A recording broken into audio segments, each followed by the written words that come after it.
দাঁড়িয়েছে, আর যেই না যুগলে দাঁড়িয়েছে এদিকে সেই ছদ্মবেশী কবিরাজ, কবিরাজ এইবার মা যশোদাকে বলছে, মা মা তোমরা তো তোমার গোপালকে প্রাণে ছেড়ে দিলে, তোমরা রাধারানীকে কখনো আদর করছো, আর আমি একা একা দান করেছি, তাও ভাই বিরাট দাও।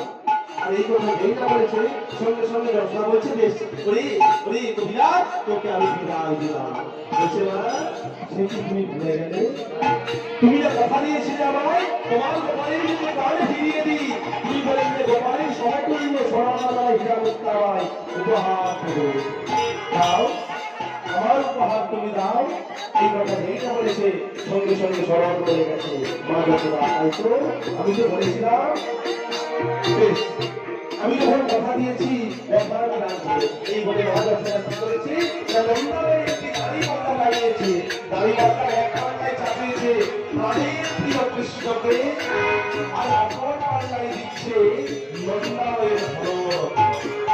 বুঝতে পেরে মা যশোদাকে বলছে, মা মাগো এতে হবে না, তুমি যদি নন্দালের সমস্ত গোপিনীদের কাছ থেকে ওই ধার দেনা করেও সমস্ত গহনা সোনা দানা হীরা মুক্তা নিয়ে ওই পাল্লাতে চাপাও, তোমার প্রাণের গোপালের পাল্লা মাটি ছেড়ে উঠবে না। তাই দেখো এর সমাধান আমি কেমন ভাবে করি। এই বলে রাধারানী কি করেছে, মা যশোদাকে বলছে, মাগো তুমি একটু আমার ওই সচন্দ্র এনে দিতে পারো। আর রাধারানীর কথা শুনে মা যশোদা ওই বাটিতে করে একটু সচন্দ্র এনে দিয়েছে।